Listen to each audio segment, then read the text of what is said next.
像有的公司，你可能对这个创始人就非常有信心，但是他也有可能做出一些非常错误的决策。也有的公司呢，你可能等它成功上市之后，然后你就可以安全的退出了。好多公司，在我完全退出股份之后，它又涨了4、5倍，你可能永远找不到那个最高点。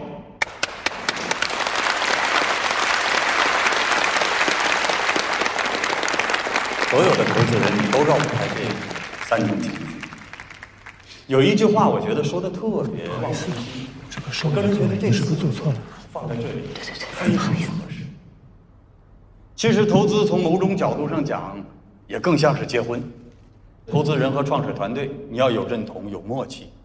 那你结婚前，你就要做好长期共同生活的准备，对不对？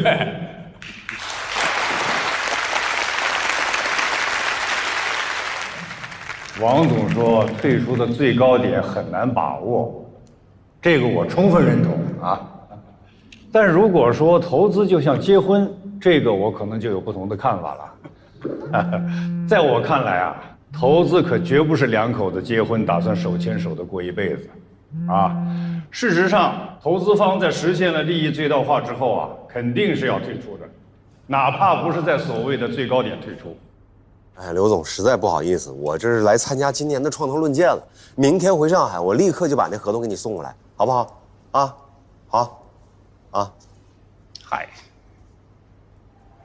凯子，你什么时候回来的？没回来多久。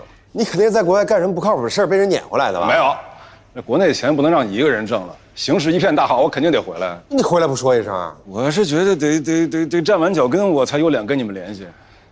那现在脚跟站稳了吧？刚刚进入云山澄清。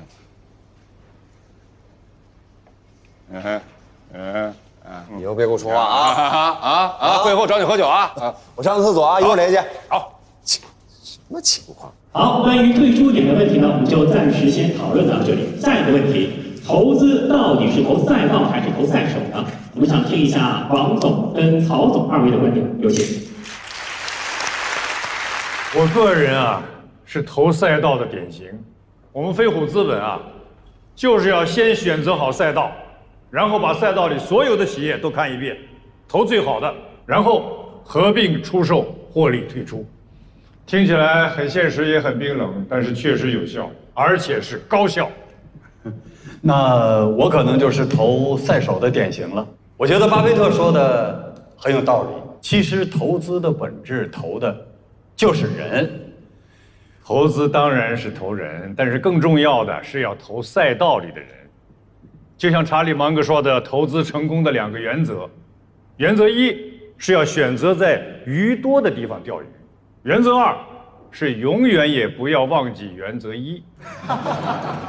好，我们都知道这个问题也是大家比较关注的，所以特地设计了一个互动环节。在座的各位，如果有什么样的观点，都可以起身跟我们台上的嘉宾进行交流互动。哟，我这话还没说完呢，那边有一位女士已经迫不及待了。好，让我们现场朋友听一下那位女士的观点。你好，您的观点是投资到底是投赛道还是投赛手呢？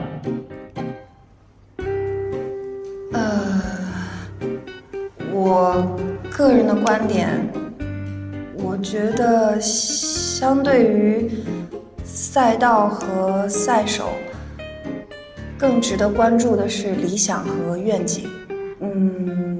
所以从这个角度出发呢，不管是投赛道还是投赛手，它都是一个伪命题。因为一个伟大的企业一定是诞生在一个伟大的理想和愿景之上的。就比如我们都知道的，比尔盖茨创建微软的时候，他的理想就是希望每一个人都拥有一台电脑。所以我认为投资人应该更加专注理想和愿景，才能投出伟大的企业。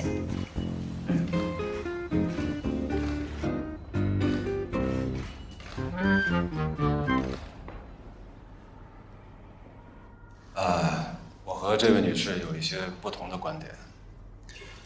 我个人认为呢，理想和愿景这种东西还是太虚无缥缈了。先做个自我介绍，我姓霍，霍连凯，刚从国外回来，目前担任云山长兴投资部行业2组的负责人，也希望今后能得到各位同仁的帮助，谢谢。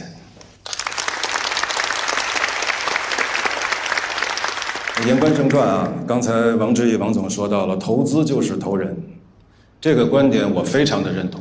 因为一个优秀的赛手本身就具有盘活整条赛道的能力，所以优秀的投资人就应该去投这样的赛手。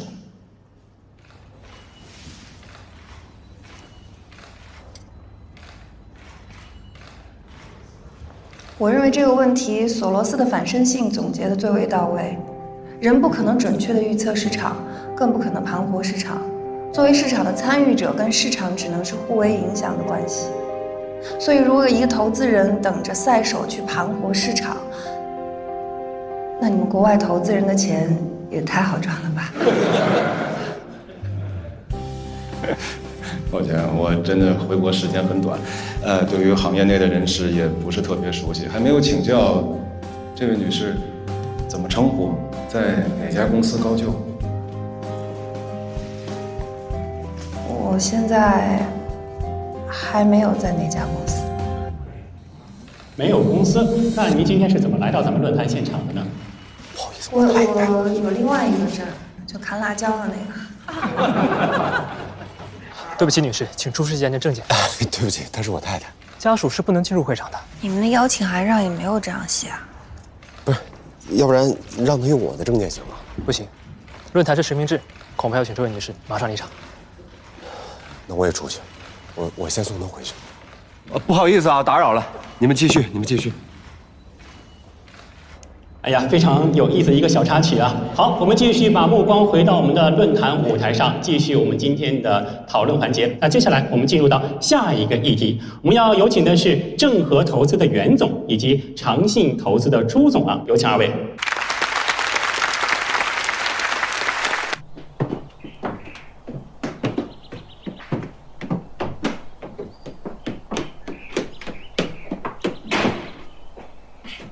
正想问你呢，你觉得我观点怎么样？你要不想去看辣椒，你就在屋里歇一会儿，要不你就去做个 SPA。那你干嘛去啊？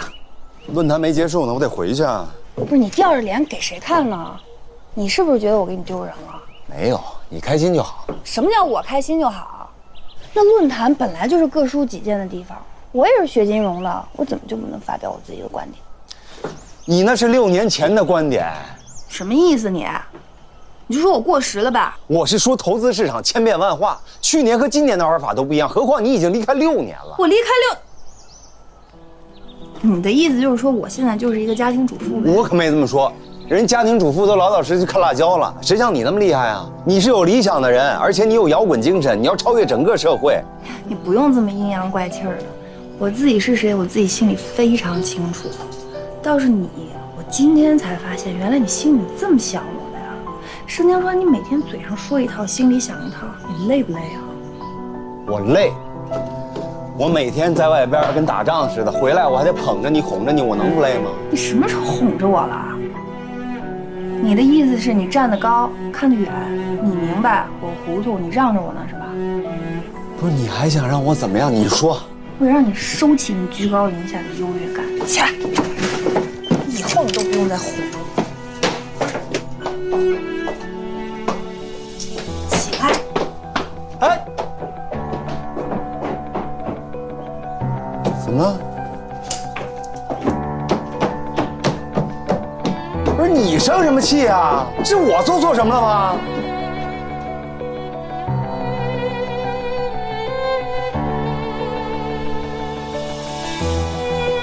这里好开心啊！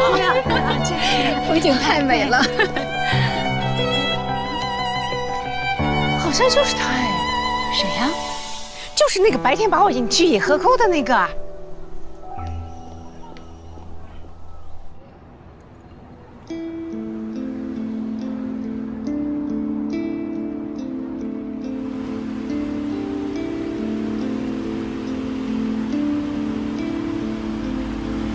其实就是一帮太太的联谊，你想这么多干什么？而且你那么去是沾了你老公的光啊！谁沾谁的光啊？要是6年前我没在家带孩子，也出去工作了，现在我也能收到邀请。我发现你真是好爱争强好胜哦，跟老公还比个高低。这个有谱了。穿这个呀，这件会不会有点太职业了？参加盛典都是要穿西装的，不管男生女生。你看那个世界领导人峰会，那第一夫人不也都是品酒赏花、参观游览吗？人家是挣钱回来的人，好吗？在外面挣钱跟在家带娃就是分工不一样，怎么还得分个3、6、9等啊？你没上过班，你不懂。在金融界上班，只要一说你住哪儿，就知道你是哪个职位的。你老公就是活生生的好男人指南，我全凭一己之力，带着咱们全家实现了消费升级，咱们家整个跃升了1个阶层。你知道这有多难吗？你说你老公厉不厉害？孩子本来就是2个人的，谁规定的非得女人带呢？那你当初怎么不让你老公在家带？那是因为我带的比他好啊。你确定你老公心里也是这么想的吗？要是当年让你留在家里看孩子，我出去工作，你愿意吗？愿意啊，吃软饭多容易啊，还好消化。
盛总，没开车吗？您太太呢？他这人没出息，一出门就惦记孩子，他老不放心，所以开车先回去了。当妈的嘛，不都这样吗？我拿他也没辙。我先走了。嗯。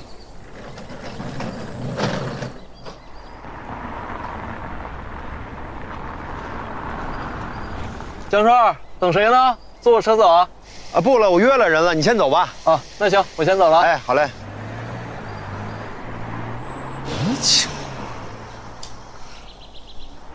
凯子，你磨叽什么呢？你个大老爷们出门还化妆啊？上厕所了，马上就来啊！没开车啊？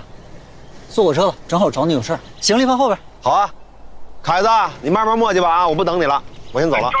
来，行李啊，谢谢啊。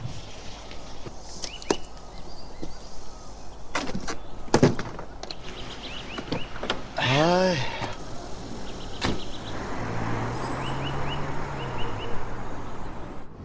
导航，回家。好的，已为您设定回家路线。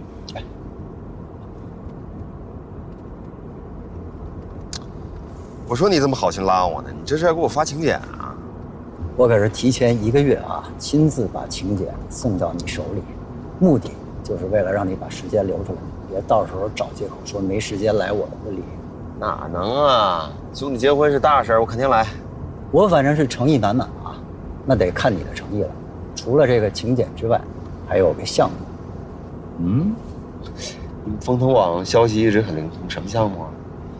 去年你们是不是投了一家跨境电商啊。啊，对，叫粤北海淘，发展的还不错。现在，沿海自贸区呢有家公司，之前呢一直做跨境物流，现在他们打算打通上下游，打造一条完整的产业链，所以呢就想收购一家优质的跨境电商，有没有兴趣？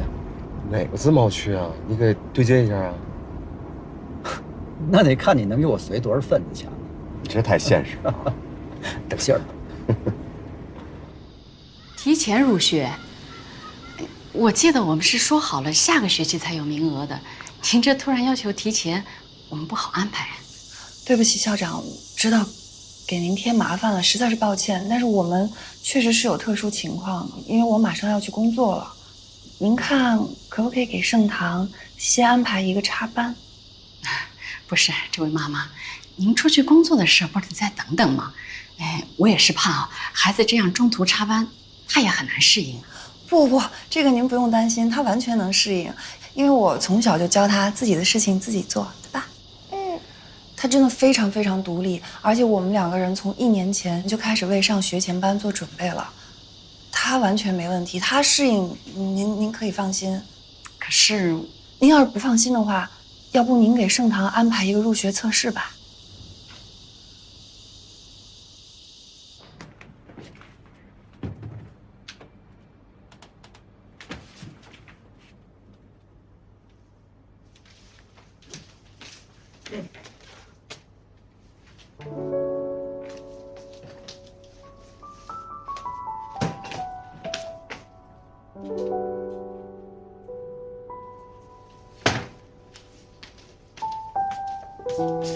这什么意思啊？把我撵出来了？刚好这屋归我了。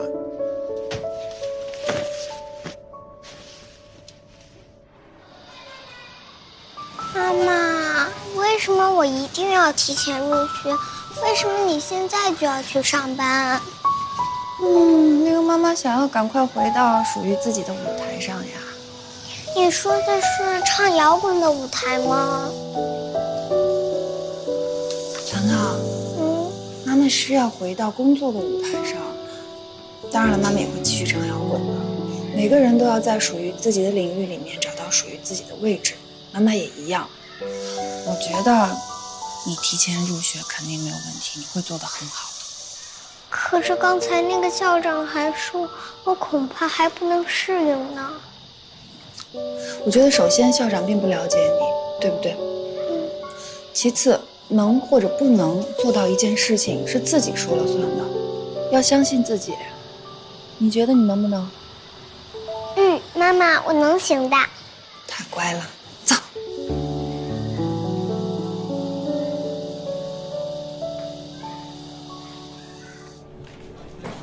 哎，师哥，回来了。粤北海淘资料准备好了吗？早准备好了。哎，你们这次去论坛，师姐也发言了。听说师姐英雄不减当年啊，还是很有当年大学里辩论大赛主辩手的风采的。你怎么知道的？我看见视频了。什么视频？就是人家在现场把师姐那段录成小视频发到金融群里了。哪个群？我怎么没看到啊？你怎么可能看到呢？谁会傻到那种程度发到有你的群里？论坛真是1年不如1年了，怎么什么人都能进去？你说这些人是不是吃饱了撑的？师哥，你也别这么说，人家发到群里吧，也没有嘲笑的意思，反而好多人觉得师姐说的挺好的呢。他说什么了？来，给我看看。你不是在现场吗？没听见吗？我当时上厕所呢。你快给我拿过来！哪那么多废话？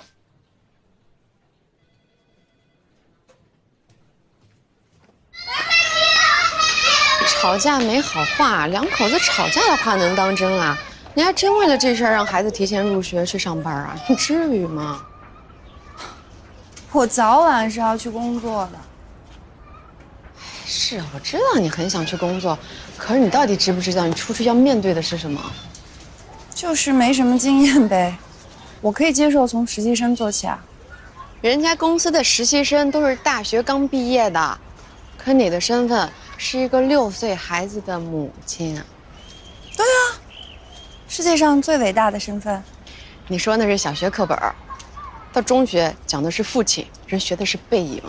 同样的6年，在职场就更变味儿了。怎么了？当了妈妈以后智商就下降了？看你，我跟你说，盛江川这几年做投资，投了一些项目呢，回来有些时候会跟我讨论讨论。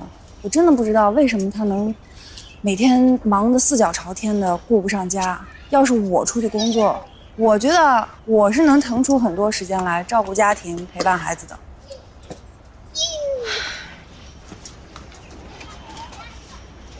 淘淘，你慢点跑啊！啊，听到没有？你就在妈妈视线范围里面，就在这儿啊。咱坐会儿吧。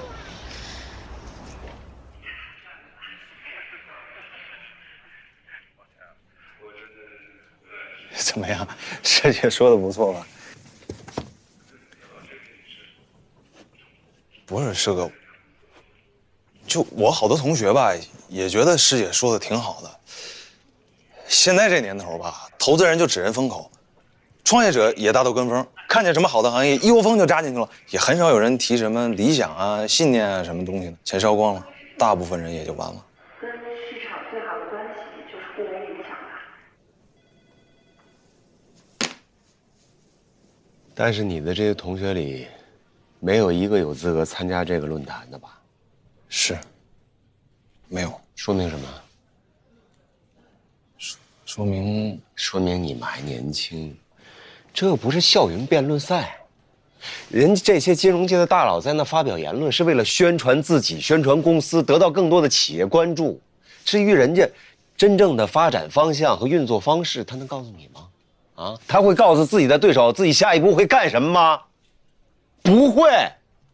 是。所以你说沈慧晶他是不是幼稚？啊，他就没搞清楚这场论坛的真正意义。人家曹总和王志毅在那儿辩论，看似是在掰手腕，实际到最后是要互相捧哏的，用得着他各打50大板吗？啊，还跟我谈什么理想愿景，他就是太理想化了，而且一点社会经验都没有。幸好他不用在职场上混，否则被人卖了帮人数钱呢。所以嘛，师哥您把他放在家是对他的保护嘛，是吧？就别再说这事儿了。好，你赶紧把运煤海淘资料给我拿过来。好。晚上出差要用呢，今晚就出差，啊！我要去一趟沿海自贸区，那个高伟给了我一个信息，快点。好，我现在就准备。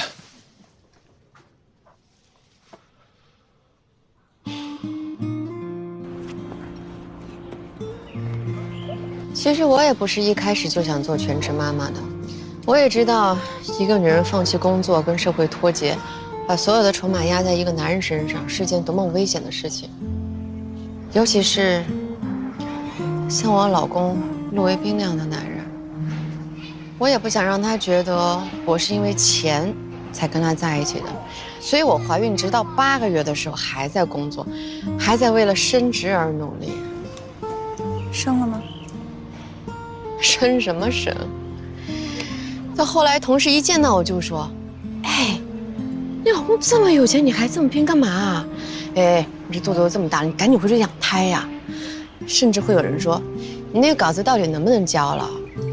你要是再不交，你早点跟我们说，别耽误大家工作。”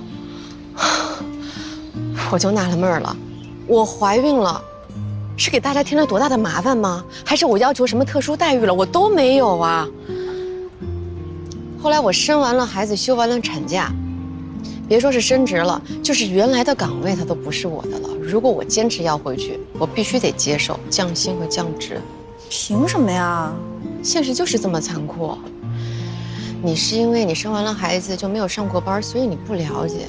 我那时候特别失望，我就想，你说我辛辛苦苦去接受一份降薪又降级的工作，我图什么呀？与其吃力不讨好，我为什么不在家享受生活？我就把孩子当工作，把我老公当老板，这样不可以吗？我觉得这样也很好。你把你老公当老板，2个人生活在一起，关系是平等的，你干嘛要把他当老板啊？哎呀，我要表达的意思就是，你要拿出伺候老板的心态，你就会觉得你老公身上的很多毛病你就都能接受了，那生活不就和谐了？而且就算你去了职场，也没有平等可言。哪一个老板不自私不自大？请你告诉我。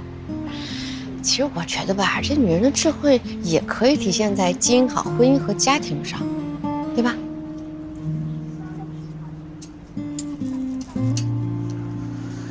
可能每个人的想法都不一样吧。我有我自己的职业理想要实现，有我自己的自我价值要体现。我不能只是作为谁的妈妈、谁的妻子、谁的女儿活着。我也是学金融的，我爸一个人把我供到大学毕业。我的人生规划里不能只有全职妈妈这一个身份。所以呢，我可以接受降级，我不介意，我可以从头开始。就算你真的可以从头开始，那也要看有没有人愿意给你这个机会啊。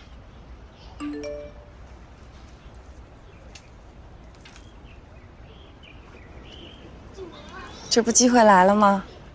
我同学给我介绍工作呢，让我去面试。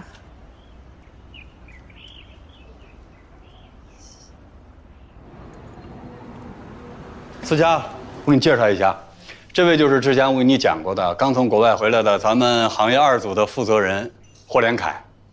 连凯，这位就是咱们行业1组的负责人董思佳。哦，这个论坛上啊应酬太多，也没有时间给你们正式的介绍一下。您好，董思佳董总久仰大名了，常听别人提起你，他们总说你是王总的左膀右臂，是云山长青的顶梁柱啊。霍总过奖了。云山长青的顶梁柱从来都是王总，也只能是王总，怎么可能轮到我？不过王总跟我交代过了，让我多向你学习。王总，你太客气了，应该我跟董总学习才对。哎，我这2天是真的不知道董总一直在论坛上，我以为周6晚上董总就得回家了呢，要不然我肯定要找他聊一聊的。哎，思佳，坐。看咱们这行的哪有周6周日啊，天天都是工作日。也是，不过我是听他们说家里还有孩子啊，我想这怎么周日也得回家陪陪孩子呀？那你不常在家，孩子不找妈妈吗？都习惯了。要不怎么说，投资人难做，女性投资人更难做。平时忙也就算了，节假日也不能在家陪孩子。哎呀，霍总还没成家啊？不敢考虑这事儿，我怕精力不够用。以前在国外的时候，我也是就是一个人吃饱了全家不饿。平时除了工作也没什么别的牵绊了，挺好的，习惯了。王总，您找我？来，连凯，这位我得好好的给你介绍一下啊，这是咱们风控部门的主管李小田，他负责所有项目的风险评估。以后你的项目要想立项，也得先通过他这一关。霍连凯，你好，李总的大名我也是如雷贯耳，今后请多多关照。幸会。幸会。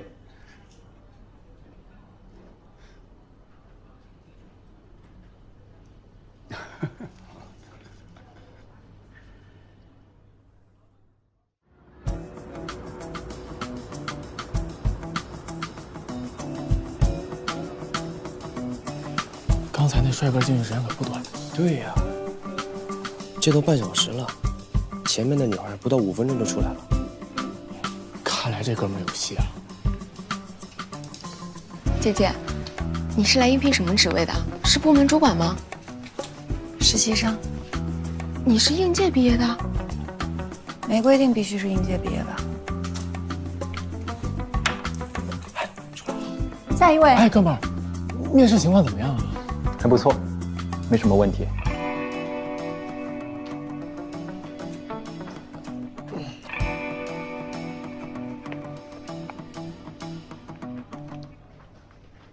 你研究生毕业之后一直没有工作吗？我看贵公司对实习生的要求是不需要工作经验。可是我们公司也没有毕业了6年还在做实习生的人。要知道，刚毕业的这6年对于职场人来说可是非常宝贵的6年。6年对谁来说都很宝贵。当然，如果贵公司愿意给我一个机会，我相信未来的6年我也会做得很好。那你先做下自我介绍。基本资料在个人简历里面都写得很清楚了，我就不再复述了。我觉得我这个人有4种能力还是比较突出的：观察能力、学习能力、适应能力和创新能力。你这对自我的评价可不低啊，有什么依据吗？我想大胆冒昧地猜测一下，贵公司在未来是不是有布局健康产业的计划？是不是有构建上下游一体的创新方向？你是在我们公司有什么熟人吗？没有，来之前做了一些功课，阅读了几篇贵公司合伙人最近的文章。我看有频繁地提到医疗数据、人工智能和个性化医疗的话题，所以我认为这代表了贵公司对健康产业的关注。那一体化方向你是怎么猜到的？我看刚才的面试，男孩子时间长一点，女孩子短一点，形象好的时间长一点，形象普通的就短一点。当然了，不是说贵公司以貌取人。我认为合理的解释应该是在未来的时间里面，贵公司对频繁出差和外事接待的用人方面有大量的需求。好，我们对你的能力也已经有一定的了解了，我们会认真考虑的。好，谢谢。你给我玩一会儿。哎，彤彤，宝宝还给妹妹。哎，彤彤，那是我的，你给我玩一会儿嘛。不给。你俩这就算分居了？你老公就一直住这屋呀？没有啊，从论坛回来以后就出差了，也没在家里。怪不得你那么没精打采的，是不是把他撵出来之后找不着台阶下呀？没事啦，哄男人很简单呐，我可以教你。我哄他干嘛呀？我在想我面试的事儿呢。我面试的时候，我觉得聊得非常好，是真的聊得挺好的，怎么就没有下文了呢？那就是没通过呗。哎，你不用太在意。我能不在意吗？就算没通过，是不是也应该打电话告诉我一下为什么呀？我不是早就跟你说过吗？职场对当了妈的女性，她就是很不友善，所以我就说你赶紧给自己找个台阶下，哄哄你老公，把老公当老板没什么不好的，省得在外面受气啊。妈妈，我渴了，我要喝水。我也渴了。反正我是不会放弃的，我要继续找。你们俩要喝什么呀？我要喝饮料。我也要喝饮料。不行，没有饮料，只有果汁。你有6年时间一直在家，那是什么原因让你放弃做全职妈妈而到我们公司来面试呢？是做了这样的人生规划。既然你那么想工作，为什么之前在家待了6年时间？我想培养一个身心健康的孩子，我觉得这是为人父母的责任。哎呀，你这还有这么小一女儿啊？有老人帮忙带吗？没有老人帮我带。那要经常出差呢？完全没问题，必要的出差能配合。我女儿自理能力很强的，她马上要上学前班了。看你的专业是没问题的，毕业学校也是响当当的，但问题是我们这行业的知识更新换代的速度非常快。你作为母亲，怎么平衡工作和家庭？如果是父亲，也要回答这个问题。你有这么长的空档期，有没有担心过自己无法再融入职场？不担心，我觉得这6年反而给我积蓄了力量，让我更渴望实现自己的职业理想。你觉着以你目前的情况呢，能不能适应我们这种高强度的工作？我会用最快的时间去学习，完成知识更新，所以非常需要这样的一个机会来证明自己。我知道，作为一个实习生来说，我年纪是有点大了。你这6年的空档期确实是个大问题。对，我有6年的空档期，我没有工作经验。我不觉得年龄是个障碍，我的个人生活肯定不会影响到工作的。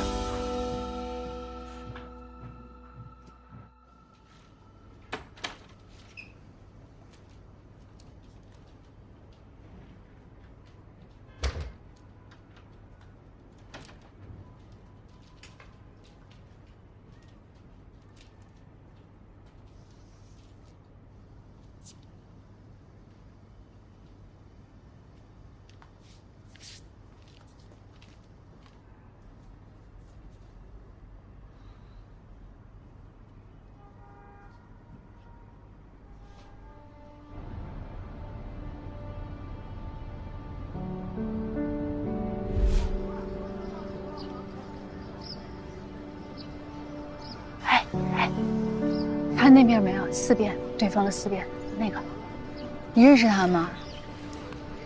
是他们专门请来的师兄。哼，还专门请个师兄，请谁来我也不怕呀。他们说这个师哥可厉害了，以前就是他们系的辩论队队长，后来一毕业就进了大投资公司。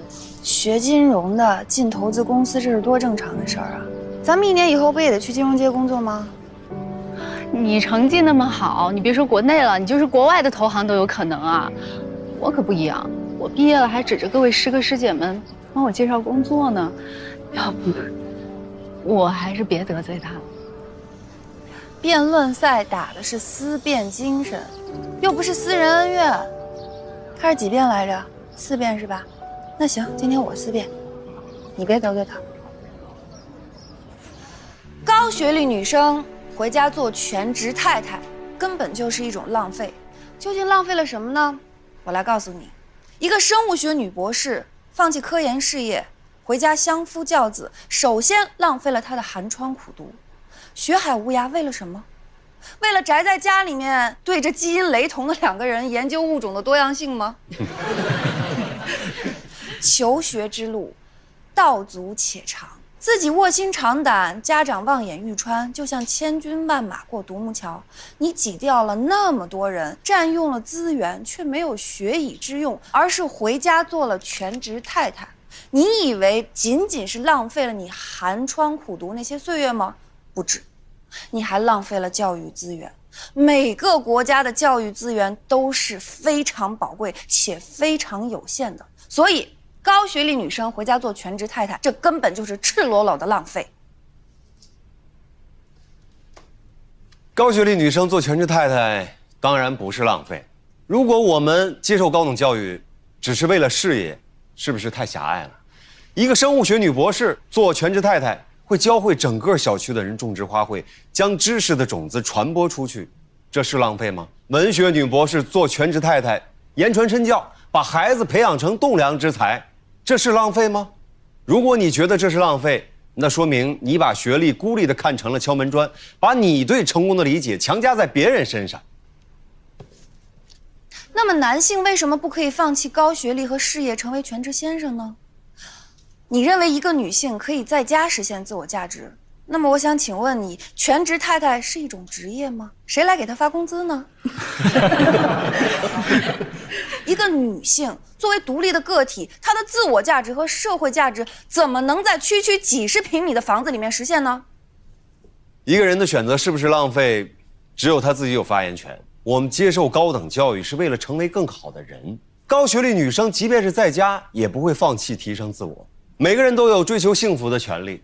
如果她觉得做全职太太是幸福的，这不是很有价值吗？那么我想请问你本人会因为成为谁的全职先生而感到幸福吗？那么你又凭什么觉得一个女性放弃自我成为谁的全职太太会感到幸福呢？对方辩友，这不是今天的辩题。今天辩论的焦点不是女生，也不是高学历，而是不是浪费。如果一个人闲下来享受生活是一种浪费行为吗？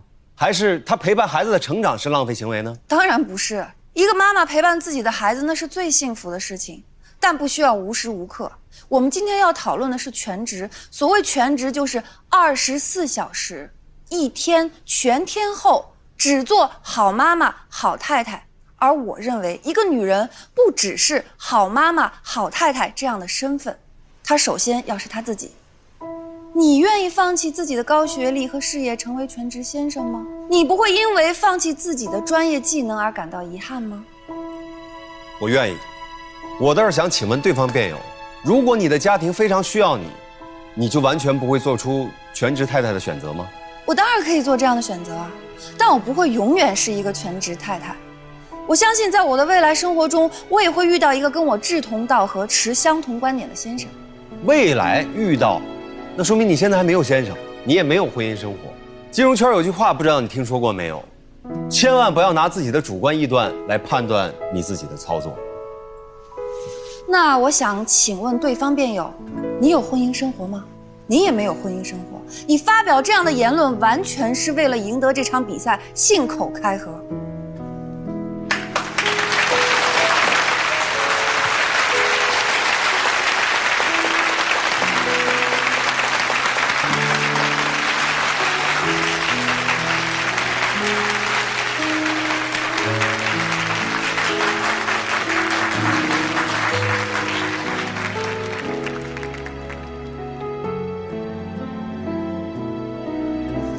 什么？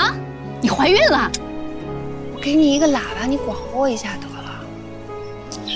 哎，你不是刚找到工作吗？那可是国内数一数二的大公司。你现在怀孕了怎么办？怎么办？结婚呗。盛江川已经求婚了。哎呀，不是，我是说这个孩子你不能要吧？我为什么不要？我当然要了。那工作不要了，这么多年书都白读了，你就这样当家庭主妇？你忘了你辩论赛的时候是怎么说的呀？辩论赛的辩题是模拟的，那是虚构出来的。生命它可是活生生的，我不可能为了一个虚构的辩题放弃一个活生生的生命啊！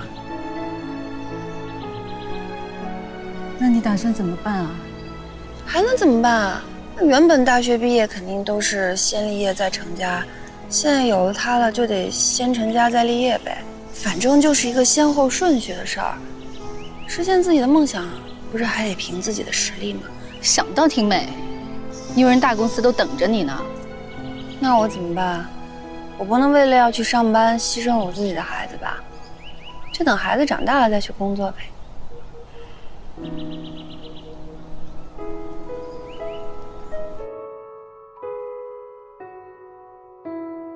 你好，请问几位啊？2位。好的，请稍等。好。你帮我介绍那2家公司，一点消息都没有。你帮我问问呀。哦，对，我忘告诉你了。第一家呀，你面试完，人家马上就给我打电话了。他们公司还是觉得你工作经验有一些欠缺。我又不是去面试经理，我去从实习生做起啊，我还要什么工作经验啊？说白了，肯定就是觉得我当了6年的全职妈妈，生活负担重。这也太不公平了。你说我要是一个男的，我去面试，我说我有孩子，他们也会这么想啊？所以人家也没明说呀，不了了之就是答案。公司有公司的难处，人家可是多1毛钱都不愿意花。再说了，你不介意当实习生，人家还担心你生2胎呢。2位里面请。就这种职场环境，还生什么2胎啊？我觉得以后连1胎也不敢生啊。女孩子我看就别学金融了，一进了金融圈，就不能生孩子，不能结婚。我再跟你说说第2家吧。第2家那个女面试官对你印象特别好，她特别想把你留下来。为了你的事儿，她还专门跟他们公司领导坐下来，好好的聊了聊。可最后还是他们领导那儿没过。主要问题就是出现在你这6年的空档期。空档期怎么啦？火车到站了，它也得停一下呀。这职场怎么就不能暂停一下？你觉得你就是按了一下暂停键，可职场不这么认为啊。对于职场来说，你就是选择了相夫教子的人生，相当于火车已经更换了轨道，它会默认你已经被淘汰，你今后的生活势必会向家庭倾斜。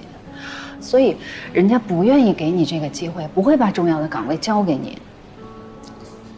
想到了全职妈妈重返职场难，但是没想到这么难啊！你找工作的事儿，你们家盛江川什么态度啊？他能不能给帮帮忙啊？他没有什么态度。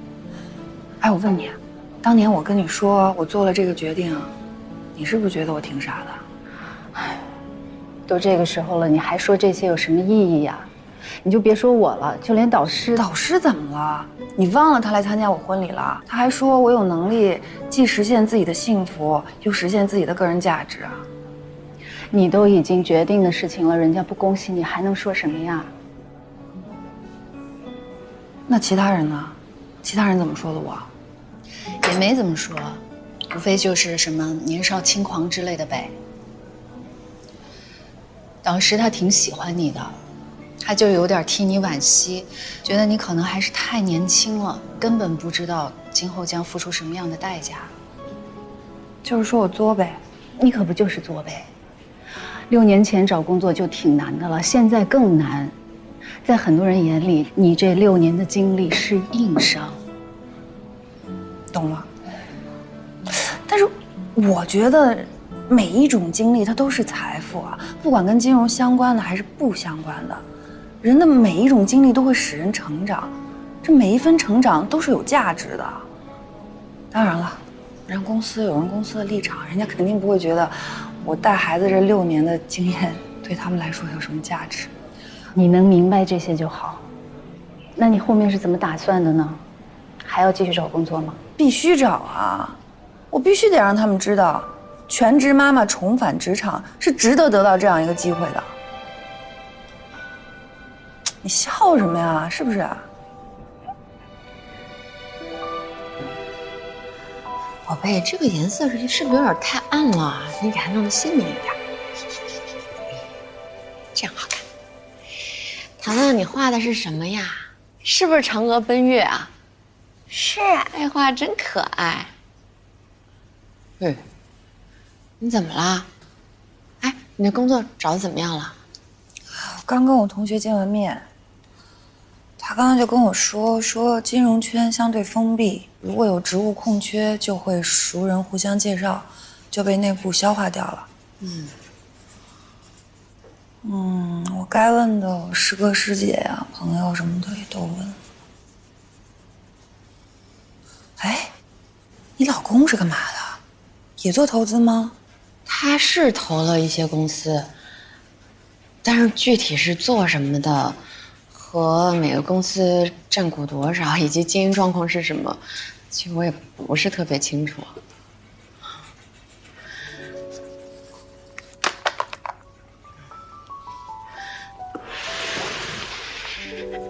其实呢，我连他1年到底能挣多少钱，我也不太清楚。真的假的？当然是真的啊，因为我从来都不问他。关键是好多公司都是结婚之前他自己投的，我也不太清楚。你们是合法夫妻，这些事情你有权利知道的。那我知道又能怎么样？我又帮不上忙，何必给自己找那个麻烦呢？我可不想当那种把什么都要抓在手里的败家伙。我觉着吧，鱼和熊掌不可兼得。对于大部分女性来说，家庭和事业只能2选1。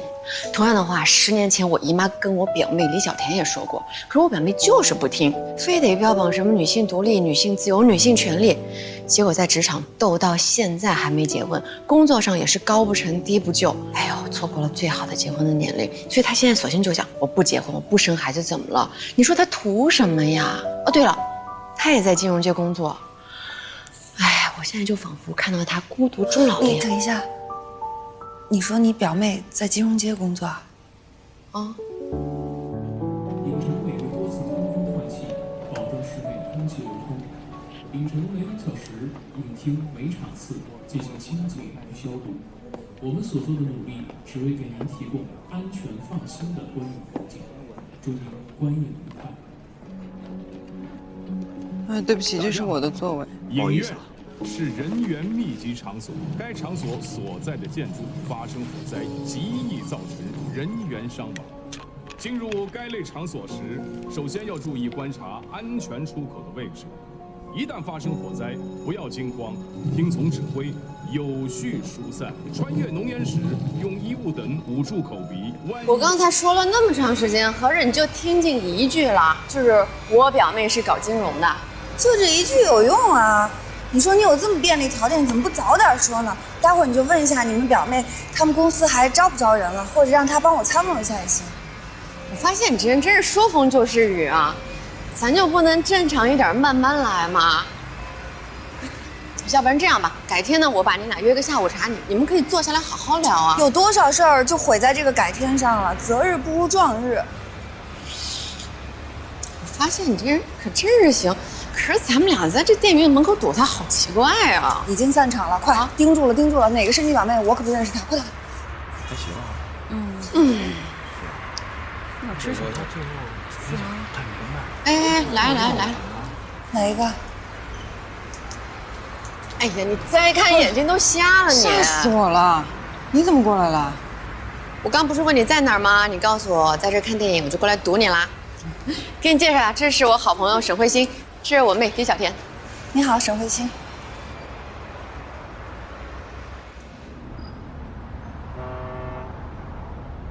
家好高啊！哎，你看见没？远处那个船。哎呦，你办事儿太有效率了。看见了。行啊。是白色的。哦，那行，我跟他说。哎，挂了啊。你表妹啊，她怎么说啊？他说他们公司新来一个上司，正好在招人。如果你要感兴趣的话，明天去试试。我感兴趣啊。可是他还让我跟你说，别抱太大希望。哦，没关系的，有机会就是好的。谢谢啊。不用客气。替我谢谢你表妹。糖糖，糖糖，待会儿咱们还有网课要上，快走了走了，先回家。宝贝，过来送送糖糖，下回再来玩啊。我们下次再约。拜拜。拜拜，拜拜，宝贝，下回再来玩啊。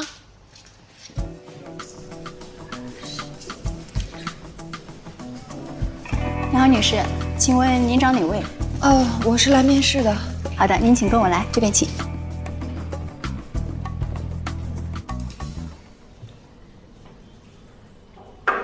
董总，面试间李总占用了，我想在这儿面试个人，方便吗？谢谢。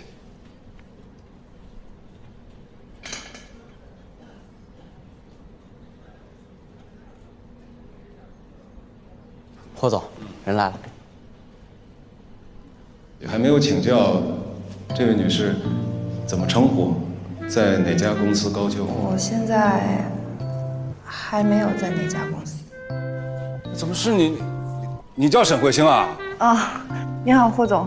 这金融圈还真是小啊！小啊！我刚才说这怎么这论坛上没编够，跑到这儿来跟我一决高下？不是，讨论。坐。好。哎呀，那天江川到会场里把你领走，我才知道你们是两口子，不好意思啊。江川回去跟你说了吧，我们俩是大学时期上下铺的好兄弟，但后来一毕业呢，我就到国外去生活。所以你们恋爱啊、结婚这些我都没赶上。说了。怎么回事？你过来面试，怎么江川不跟我打个招呼啊？他不知道。他不让你来我们公司啊？这都什么时代了，怎么还干涉老婆自由呢？回头我说说他。他干涉也没有用，这是我自己的事儿。当然了，你也不用因为他照顾我。好，那我们不说他，言归正传。你这次是李小田李总介绍来的，你们是同学？不是。朋友？也不算是。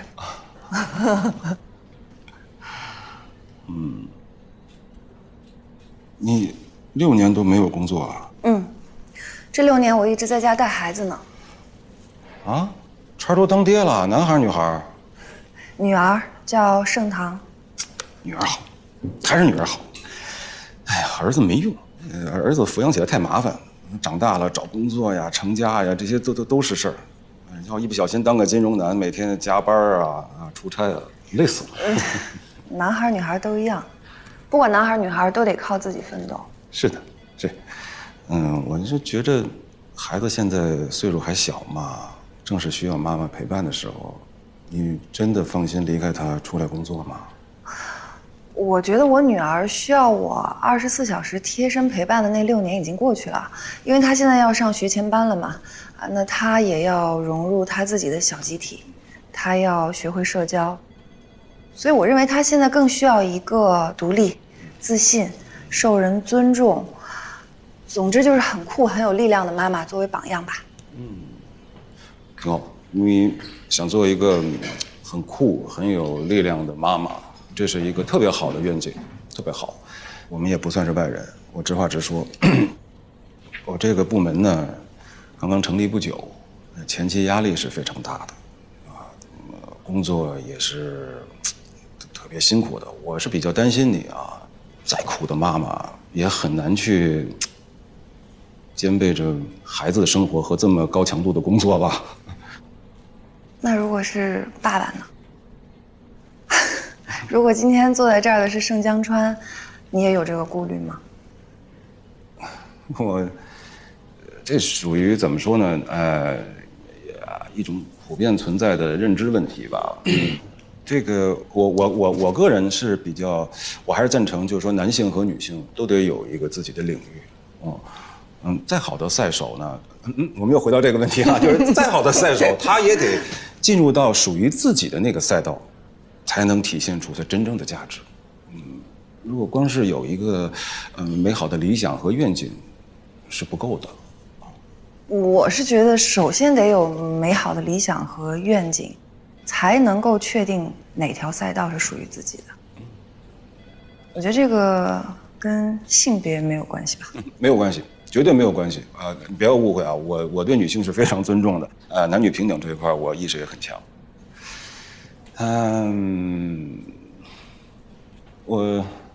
其实我也不是只担心你作为母亲这个身份，我个人呢，因为刚刚从国外回来不久，你也没有国内的工作经验，这就相当于是咱们俩的短板碰到了一起。那今后在工作当中，这个工作效率是令人堪忧的。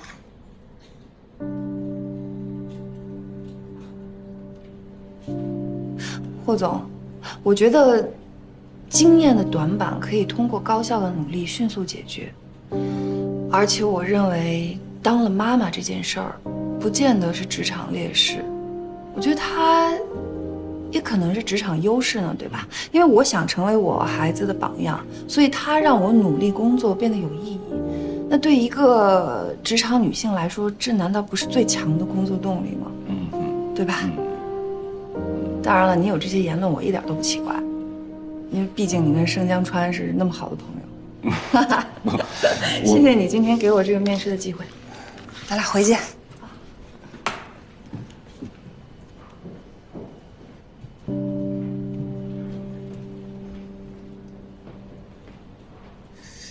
打扰了，董总。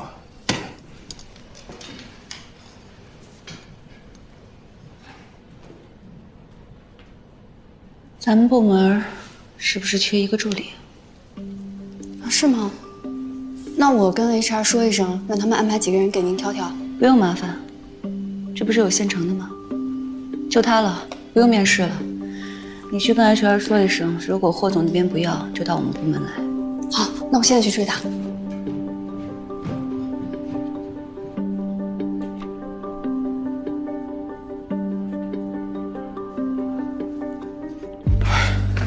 师哥，你说你这一回来就买这么多车厘子，这东西不好保存，很容易坏呢。坏不了，我老婆喜欢吃这个。我记得她怀孕那会儿，没几天就干掉一盒。不对，师哥，你不是那种无事献殷勤的人，是不是做错什么事儿了？要不说你年轻呢，你跟女人没事讲对错呀，能讲得通吗？是不是师姐还因为上回论坛那事儿跟你生气呢？你买东西是为跟人道歉，是不是？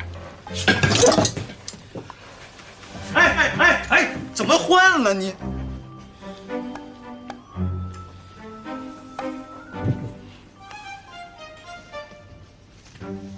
把球给我拿回来！爸爸，你快来看！怎么了？它过了好几天了，它还是没有变化。我还以为它是一个死透的枯草呢，可是我没想到，今天它中间有一点点绿色了。爸爸，它是不是复活了呀？对不对啊？对，应该是复活了。你看啊，虽然边缘还是有点枯萎，但是呢，中间已经出现了生机。我们再给它点时间，看看它到底能复活成什么样子。爸爸，我想跟妈妈打个电话，我想告诉妈妈它真的复活了。你看这个时间，妈妈应该在上班，上班就是开会，开会就没有办法接你电话。你应该乖乖的等妈妈回来，再兴高采烈的告诉她。哎呀，妈妈什么时候才能下班啊？我好想告诉妈妈。快了吧？咱们先给她换个水怎么样？来，换个水。真的假的？真要去金融街上班啊？这么突然？哎，那什么样的公司啊？云山长青，一家老牌的投资公司，挺有名的。也是做投资的？哎，那不是跟江川是一样的吗？那你什么职位啊？我没有经验，我得从头做起，哪有职位？我还以为在家待久了就很难再回到职场了。哎，不过从头做起也很好啊，起码能多接触人，多接触社会，总比在家整天围着锅碗瓢盆强吧？谁说到外面接触人就比待在家里好啊？现在社会多复杂，想找个工作可不容易啊！听说那个叫社畜，还有那个什么996啊，别说是管孩子了，连自己的身体都吃不消啊！慧心啊，这工作我们肯定是帮不上什么忙，不过孩子以后有什么需要你就尽管说啊。谢谢。这不单单是管孩子的问题。慧心呢，那么多年来她在家安逸自由惯了，突然出去找了工作，你能适应吗？我怎么就不能适应啊？现在好多女人都是一边带孩子一边工作。老沈，你很奇怪啊，你给我泼什么冷水啊？你看看你，我这讲一句，你的一炮又打回来了，你这种火炮型的个性，一点就着。你这个到外面去工作，你怎么去应付这个职场啊？万一碰到那些老油条，你怎么去跟人家斗？你别说，我面试的时候真的碰到一个出口转内销、华尔街直男癌的老油条。什么呀？没事儿，反正我也不在他部门工作，而且我也不是去炸油条的，我就干我的活呗。好了，那我跟你讲啊，你要出去的话，那必须要有思想准备啊。改变生活方式，那是需要很长一段时间去适应的。像你这种急躁的个性，不听人劝，控制欲又强，动不动就跟人家杠起来，你小心碰壁啊！哎呀，你小心碰壁了我就破壁，破壁机知道吧？我到时候让你看看什么叫破壁机里的战斗机。不是，我跟你讲，哎，你好了，有完没完了？好不容易找到工作的，这让你一顿冷水泼的。吃吧，来吃点虾。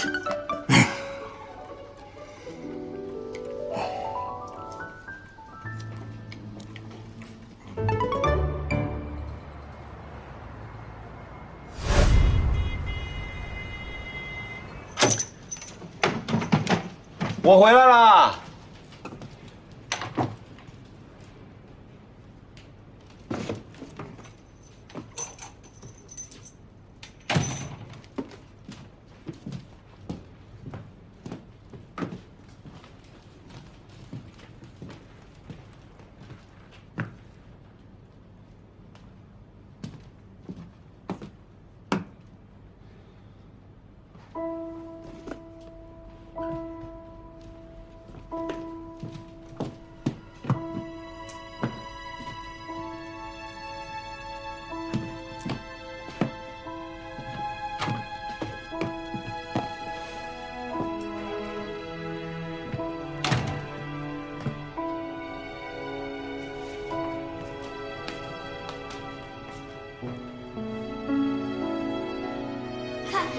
你放这个，我感觉这个拉货，你让他过一次，这个拉货不让他空逛。来，放，看上去，这个能过去吗？6年了，终于可以学以致用了。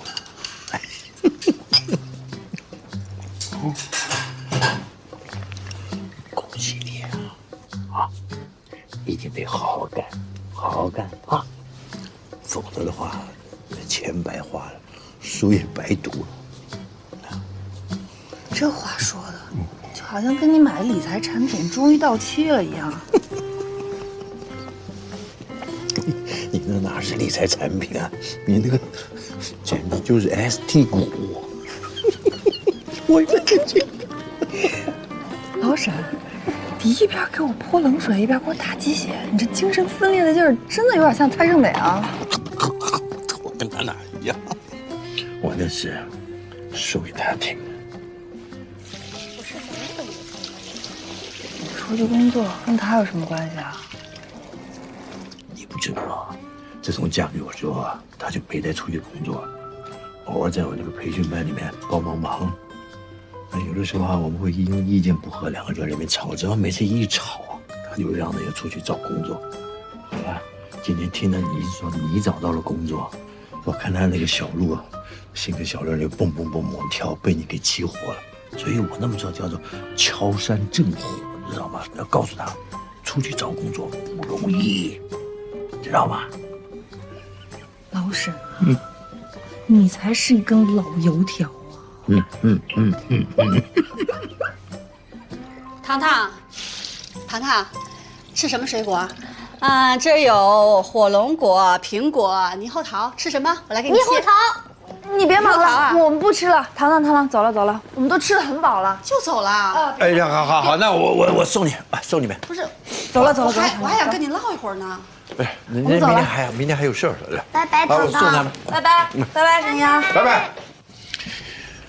丫头啊，你能找到工作，爸真的是替你高兴。当年你一毕业就急着结婚，我打心眼里我是1000个1万个不赞成。你在这需要拼事业的年龄，你跑去生孩子，你这跟你妈蔡胜美当年走的路太像了。哎，我跟蔡胜美可不一样啊，我能为我自己的选择负责任，而且我也不后悔。是，你最厉害，你最厉害。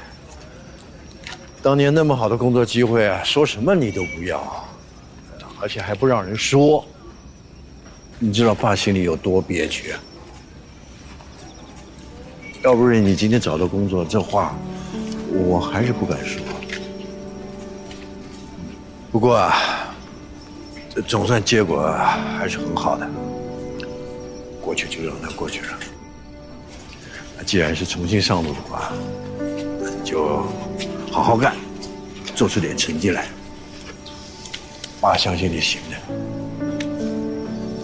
老沈啊，你一边希望你老婆在家给你带孩子，一边鼓励你女儿出去工作，你这双标的有点严重啊。有几个男人不是双标，不是都希望自己老婆待在家里带孩子，希望女儿事业有成，有点自私吧？那没办法，那大部分男人都是这种想法。拿盛章川来说好了啊，当年他要你放弃那么好的工作机会，在家带孩子，你看等到有一天啊，有一个小子也要求盛唐那么做的话，你看他急不急？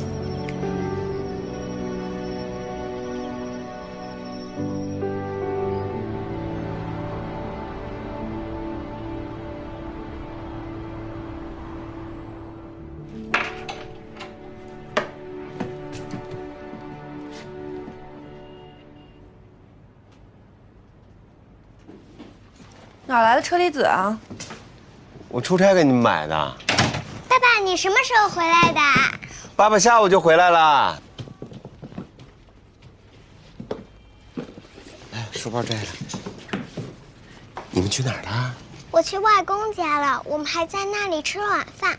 本来我还想再和小舅舅玩一会儿的，但是妈妈说我明天要上学前班，所以就回来了。你要上学前班了？对呀，我要提前入学了，因为妈妈要去上班了。妈妈要去上班了？爸爸，你怎么变成复读机了？你别学我说话。啊，为什么要买这么多呢？这很容易烂的。不是，刚才糖糖说你要去上，不要再复读了。糖糖说的对，我要去上班了。云山长青行业一组，下周1报道。糖糖，你要吃车厘子吗？吃。好的，妈妈给你洗啊。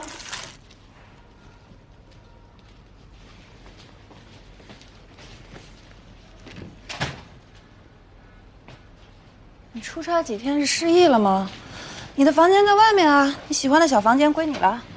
是啊，我才出差几天啊，你就干了这么多事儿，你不觉得你应该跟我商量一下吗？商量什么？孩子上学的事儿吗？你也不管孩子上学的事儿啊！我就问你，正规来说，盛唐应该哪天入学啊？我是说你去云山长青上班的事儿。那我就更用不着跟你商量了，那是我自己的事儿。什么叫你自己的事儿呢？既然咱俩结婚了，不管是你的事儿还是我的事儿，只要对这个家有影响，那就是我们家的事儿。一家2个人去干投资啊，谁管家，谁管孩子？这日子怎么过呀？你作为一个投资人，不读书不看报吗？中国是有着最高双职工家庭的国家，别人家日子怎么过的？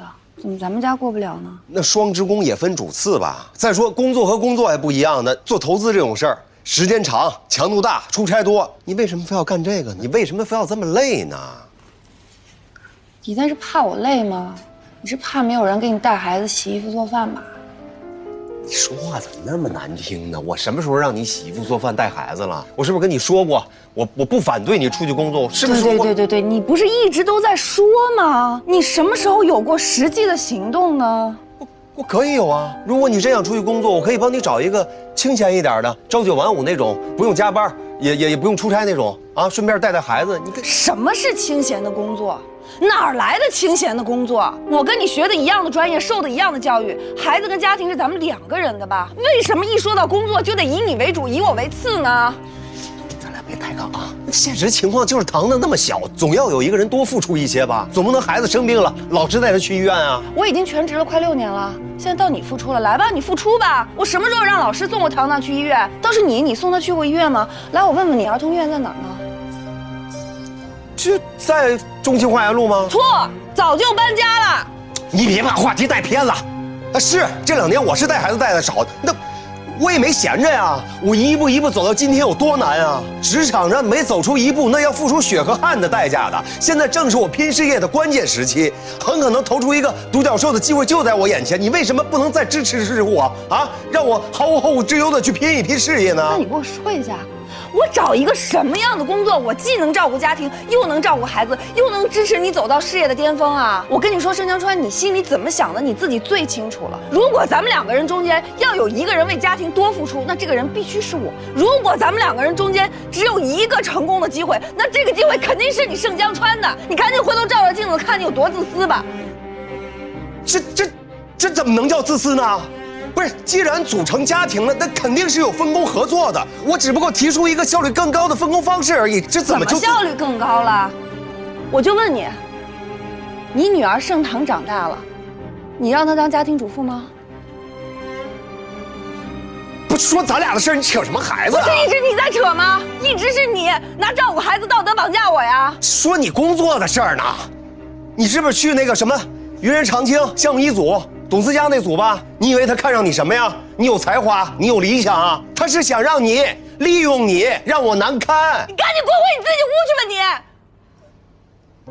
你！你不是说不能穿外边衣服上床的吗？衣服是我洗的，床单也是我洗的，我想干嘛就干嘛。那你别坐我枕头，这我天哪！你以为我喜欢你做？给我这，我给你扔出去！这都是用来睡觉的。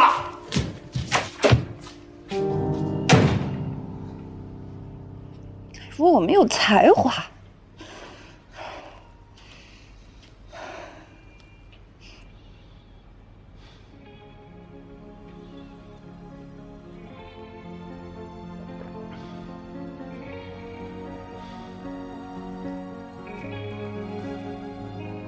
高楼在上升，人海下沉，霓虹灯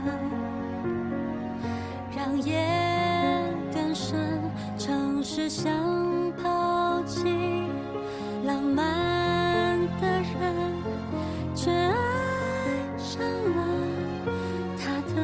亲爱的，看见这儿了吗？我跟你保证，咱们将来一定搬到这儿来住。这卖多少钱一平米啊？多少钱买得起啊？我一定会投出独角兽，升为合伙人的。哇，还是等我生完孩子吧，2个人一起奋斗会快一点。你安心先生孩子，你现在跟肚子里的宝宝是咱们家的重中之重，而且咱俩确实得分开奋斗，因为生孩子这事儿我帮不上你啊，我又不是海马。我快成海马了，我现在连腰都没有了，而且走路腰还疼，巨像一个鸭子，难看死。胡说，你这像个天鹅嘛？明明是，你看高傲的天鹅，鸭子什么样？鸭子是撅着屁股的，然后还得是这样，走路是这样的，脚还得这样，是不是？嘎嘎嘎嘎，这才是鸭子。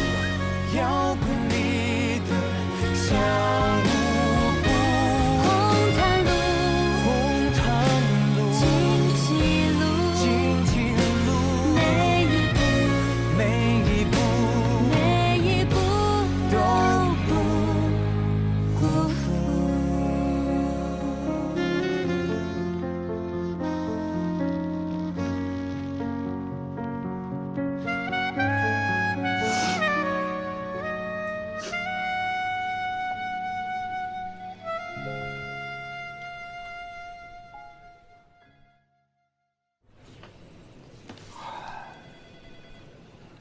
师哥，怎么了？你这是昨晚没睡好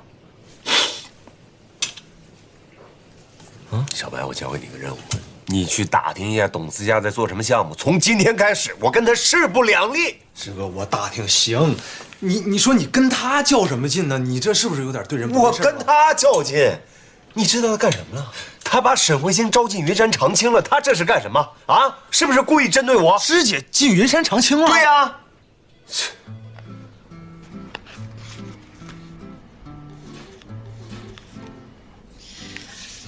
你刚刚说什么？你下周一就上班了？怎么那么着急啊？我现在最着急的是，我得赶紧找个阿姨。那你要找什么样的？全天的还是半天的？还是那种住家的？我们家哪有地方给阿姨住啊？再说我也确实不需要一个全天的阿姨，我只需要有人下午3点半去把糖糖给我接回来，然后在家带到我下班就可以了。那现在有靠谱的吗？中介给我推荐了几个，我打算今天都见一见。再着急我也不能找糖糖不喜欢的。说我不管孩子啊，还问我儿童医院在哪？你说可笑不可笑？不是，孩子生病了，我回家就管用啊？我是大夫吗？我在外边是工作，我又没玩儿。哎，师哥，你说这话我听着怎么这么耳熟呢？这谁说过？哦，想起来了，上回吃饭高经，就你记性好是吧？啊，就你记性好是不是？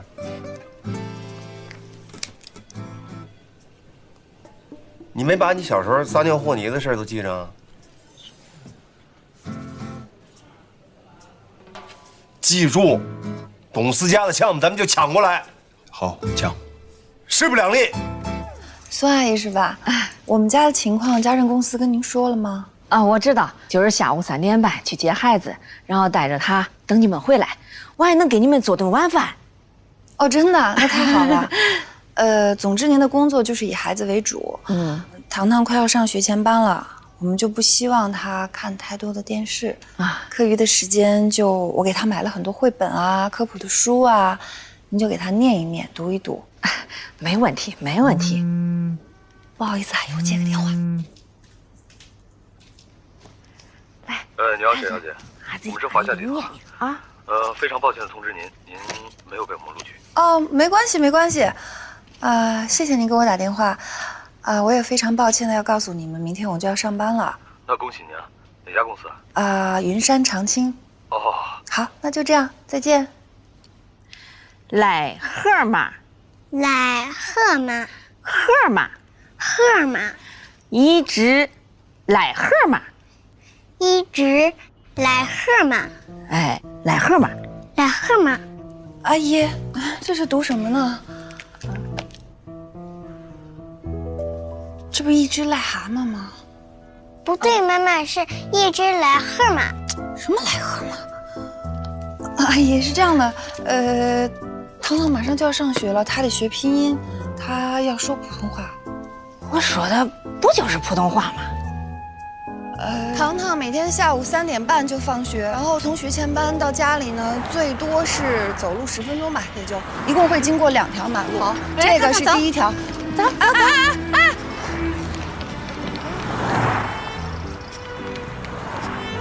阿姨，你带孩子过马路怎么不看红绿灯啊？哎呀，这小马路没关系的了，大马路我肯定会看的。来来来，糖糖，我来领糖糖吧，你往前走。你放心好了，这个没事的。我要你配高高。高高，高高了吧？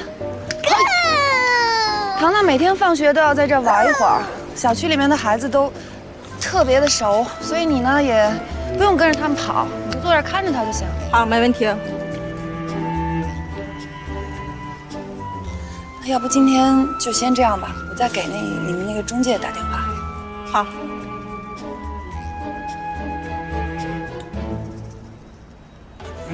这就是你找的保姆啊？中介推荐来面试的，我怎么敢把孩子交给这样的人啊？那另外2个怎么样？一个不会说普通话，一个过马路不看红绿灯。我早就跟你说过，找个好保姆比找个好老公还难。你适当的放低一点点要求吧。这个我不太认同。有些事儿在大人看起来是平常小事儿，但是搁在孩子身上就会影响他们的未来。所以说，有些事儿可以不挑剔，但是孩子的事儿还是慎重点。我女儿从出生就是我自己带的，一天都没交给过别人。虽说现在每天就几个小时吧，那我也得找一个真心对她好的，堂堂又得喜欢的，实在是太难了。别着急，慢慢来啊。妈妈，我让你来推我。啊，我来了，我来了，我来了！最高高。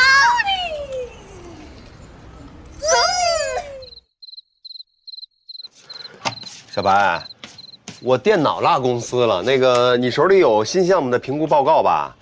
啊，曹总让我改出来，今天晚上，对我连夜改出来啊，你发我一下啊。那个，我家里有台式机啊，你快点。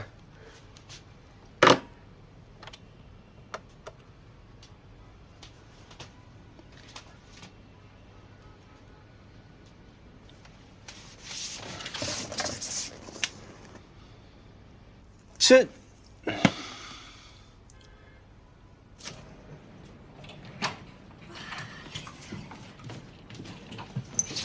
妈妈，这插线板怎么都连到一块儿去了？哎呀呀，不敢动，不敢动，这是带着电呢，快去把鞋换了。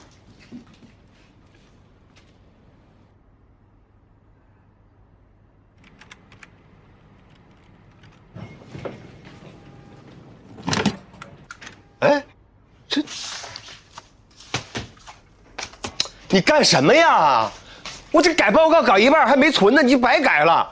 不是你，糖糖，你们幼儿园让你们学那个歌，妈妈给你下下来了。